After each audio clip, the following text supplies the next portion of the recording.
The World Cup came to America in 1994 as record crowds watched the tournament unfold, including Brazil's penalty shootout win over Italy in the final to become the first four-time winner. The main story: would the World Cup, the biggest sporting event on the planet, be a success in the United States? Many had their doubts.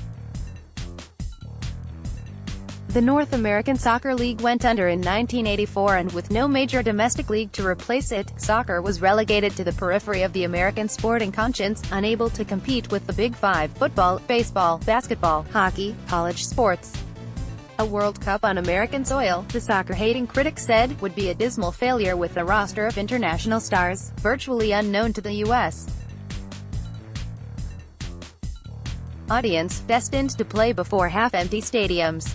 How wrong they were. The 1994 tournament shattered World Cup records for total attendance: 3,587,538 spectators, and average attendance per game, 68,991. More important, fans in the U.S. witnessed the rebirth of attacking soccer at the World Cup. Thanks to the outlaw of the back pass and the introduction of 3 points for a victory, the defensive postures and the afraid of losing mentality that prevailed at the 1990 World Cup was nowhere to be found in the U.S. as teams were committed to attacking soccer and entertaining the American spectators. Same as 1990, with the 8 group winners and the top 4 third-place teams advancing to the knockout round. The final: over 94,000 fans jammed into the Rose Bowl to see two of soccer's biggest superpowers, Italy and Brazil, collide in a final where the winner would claim the ultimate bragging rights as the first nation to win 4 World Cup titles. It should have been a classic encounter, one that brilliantly capped off what had been, up until that point, an entertaining and thrilling competition. Instead, it conjured up the dour memories of the 1990 final between West Germany and Brazil, as FIFA's worst nightmare was realized: a goalless World Cup final decided by penalties. It didn't help matters that Roberto Baggio and Romario, who both squandered scoring chances, were carrying nagging injuries, robbing them of their ability to influence the game with their visionary play. While the Brazilians poured forward in numbers, the Italians, using 4 defenders and a defensive stopper in front of them, relied on the counterattack. The veteran Franco Baresi, having recovered from recent knee surgery, and the incomparable Paolo Maldini, Baresi's second lieutenant, did a masterful job of containing Brazil. Both goalkeepers, Italy's Gianluca Pagliuca and Claudio Taffarel of Brazil, were called upon to make some big saves, none more important than Taffarel's stop on Baggio in extra time, when he tipped a 25-yard shot just over the crossbar. In the shootout, Baresi and Brazil's Marcio Santos both missed, and, after the teams exchanged 2 successful kicks, Daniele Massaro's lethargic effort was saved by Taffarel. Dunga's goal gave Brazil a 3-2 advantage, meaning Baggio had to score to keep Italy's hopes alive. The divine striker, who had exhibited such deadly precision throughout the tournament, calmly strode forward to the penalty spot and, with the weight of an entire nation's hopes resting on his broad shoulders, ran up and took his shot. But unlike previous occasions, he chose power over precision. It proved a costly decision. Baggio's blast sailed over the crossbar into the blue California sky. 24 years after winning its last World Cup, also against the Italians, Brazil was crowned world champion for a record 4th time.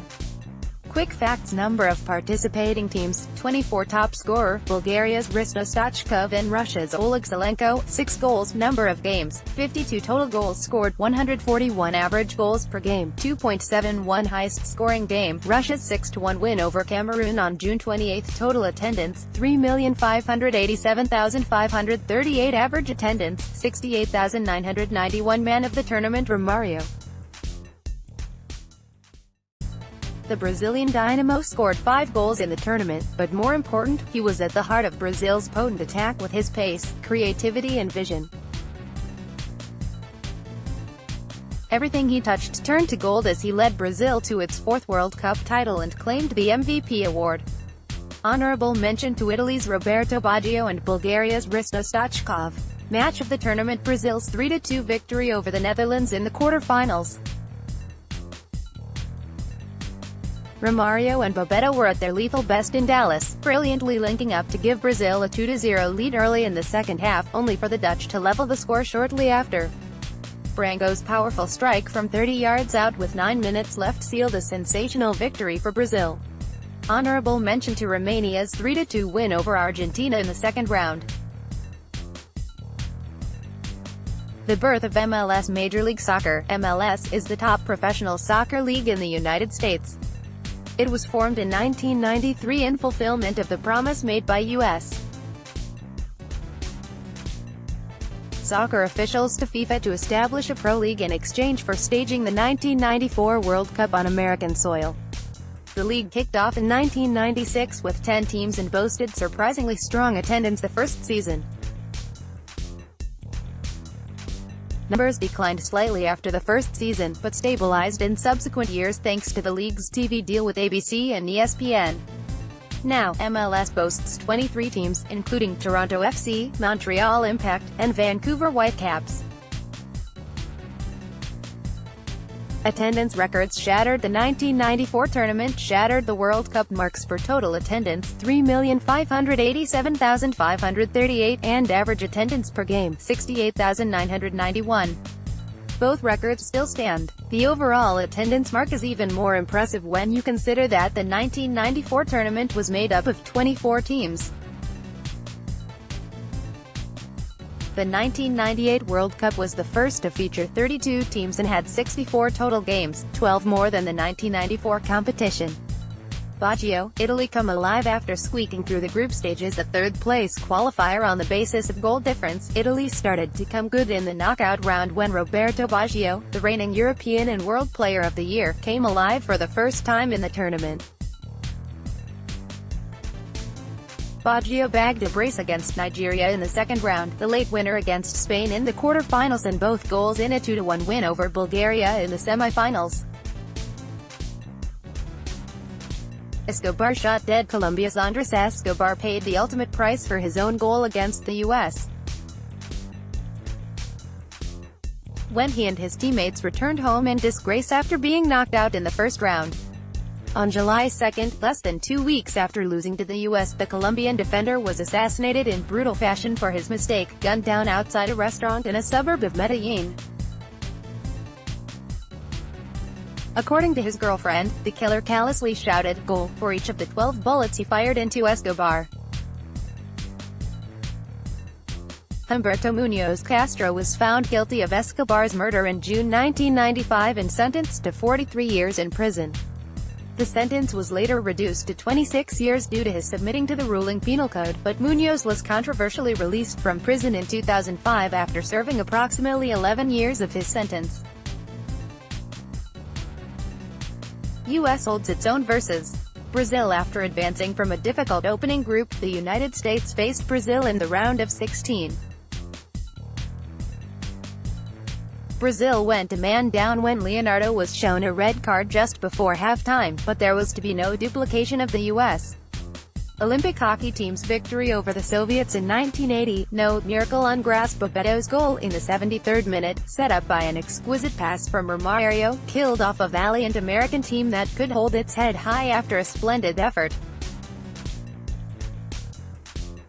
Diana Ross, Ms. Kick. American music icon Diana Ross provided a moment of unintentional comedy for television viewers around the world when she somehow missed scoring into an empty net from a few yards out on a penalty shot during the opening ceremony of the tournament.